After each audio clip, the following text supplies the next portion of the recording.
Oke, Bismillahirrahmanirrahim. Assalamualaikum warahmatullahi wabarakatuh. Hari ini saya akan membahas tentang analisis penerapan materi pada modul 6. Ya, pada modul 6 ini adalah sistem informatika jaringan dan aplikasi. Mata pembelajarannya teknologi cloud computing.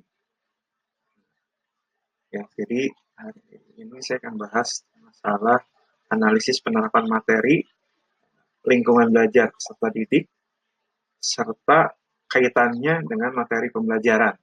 Ya apa sih gitu ya. Oke, yang pertama saya akan bahas adalah tentang kompetensi dasar ya. Kompetensi dasar pada materi pembelajaran teknologi cloud computing. Kompetensi dasar yang pertama adalah 3.1 adalah memahami konsep teknologi cloud computing. Indikator pencapaian kompetensi pada pembelajaran ini adalah mampu menjelaskan definisi teknologi cloud, mampu menjelaskan cara kerja dan syarat cloud, mampu menjelaskan perbedaan mesin fisik dan virtual. Kompetensi dasar keterampilan yaitu mendemonstrasikan konsep teknologi cloud computing. Indikatornya adalah menyajikan berbagai jenis teknologi cloud, mampu mendeskripsikan utility computing dan web service, mampu membangun layanan cloud dengan Awan Cloud dan Promox Server. Itu kompetensi dasarnya. Tapi kita tidak akan bahas materi pembelajarannya, tapi kita bahas bagaimana materi pembelajaran ini kita terapkan pada lingkungan belajar peserta didik. Dalam kaitan ini berada di sekolah saya ya, di SMK Lugina Rancaikek. Lingkungan belajar peserta didik yaitu bagaimana pembelajaran ini diterapkan pada kondisi PJJ ya, kondisi daring ini saat ini gitu ya.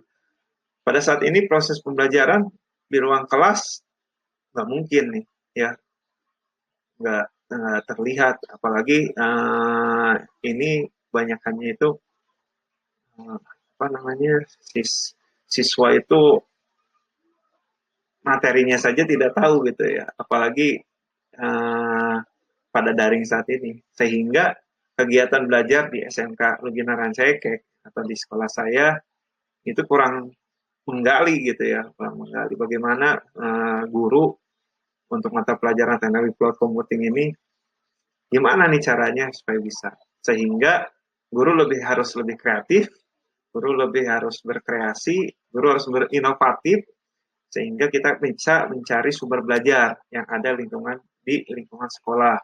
Pemanfaatan sumber belajar lingkungan saat pandemi adalah mata pelajaran teknologi computing adalah bagaimana kita memanfaatkan video YouTube, channel, WhatsApp, dan sebagainya. Kaitannya antara materi pembelajaran dengan hasil analisis lingkungan yang tadi itu. Pada materi pembelajaran teknologi cloud computing ini terjadi permasalahan di mana peserta didik sulit untuk membuktikan hasil dari materi tersebut. Ya tadi karena materinya yang disampaikan tidak optimal gitu ya. Dikarenakan pembelajaran masih dalam kondisi daring dan fasilitas peserta didik di rumah yang kurang memadai, maka terjadilah keterbatasan pengetahuan tentang materi yang diajarkan tersebut. Dengan cara ini, tadi saya sudah jelaskan, guru memberikan inisiatif, yaitu mengupload video pembelajaran atau mengupload modul tutorial ke dalam YouTube channel. Nah, kemudian guru menyuruh atau memberikan informasi kepada siswa untuk menanggapi atau bertanya jawab tentang isi video tersebut. Lalu guru, karena kita teknologi cloud computing, guru membuka kelas Google Classroom gitu ya. Jadi siswa minta masuk ke dalam Google Classroom dan bertanya jawab tentang isi video yang sudah dilihat. Selanjutnya peserta didik membaca materi pada web atau blog dengan link tautan yang dikirim oleh guru berkaitan dengan menyimpulkan hasil dari observasi yang dipresentasikan dengan lisan dan menginterpretasikan isi teks. Nah ini kita lakukan dengan Zoom misalnya seperti itu. Hasil observasi presentasi dengan lisan, sehingga ketika melakukan kegiatan PJJ, peserta didik akan lebih memahami dalam materi pelajaran tersebut. Jadi lebih interaktif gitu ya.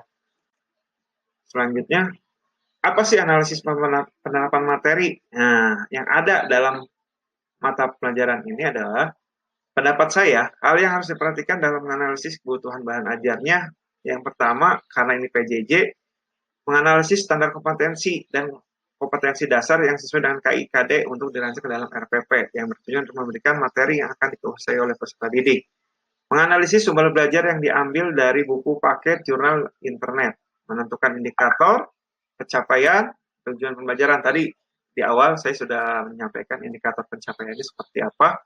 Membuat penilaian dan evaluasi, menganalisis kedalaman materi, mencakup pola pikir. Nah, tadi dengan adanya video YouTube yang dibagikan kepada siswa, nah, sehingga siswa akan merubah pola pikir keilmuannya, karakter siswanya, keakuratan fakta dan konsep. Selanjutnya menganalisis struktur bahan ajar yang ini menentukan yang tadi judulnya apa, petunjuknya seperti apa, kompetensi yang akan dicapai seperti apa, informasi pendukungnya seperti apa, latihan-latihannya seperti apa, gitu ya. Nah, itu analisis penerapan materi yang ada di dalam mata pembelajaran teknologi cloud computing. Yang terakhir adalah evaluasi dan revisi. Nah, di sini setelah kita menulis bahan ajar, selanjutnya yang perlu kita lakukan adalah evaluasi terhadap bahan ajar tersebut. Evaluasi ini dimaksudkan untuk mengetahui apakah bahan ajar yang kita buat baik atau masih ada hal yang perlu diperbaiki. Dalam hal ini adalah minat belajar siswa. Nah, minat belajar siswa ini ada 4 nih. Ketika bahan ajar itu diterbitkan, itu ada 4. Yang pertama, mereka merasa senang gitu. Yang kedua, terlibat suasana pembelajaran. Yang ketiga, ketertarikan siswa terhadap pembelajaran. Yang keempat adalah perhatian siswa. Jadi, ini merupakan analisis saya terhadap penerapan materi pada modul 6, yaitu pada materi pembelajaran teknologi cloud computing. Nah, sekian. Terima kasih. Wassalamualaikum warahmatullahi wabarakatuh.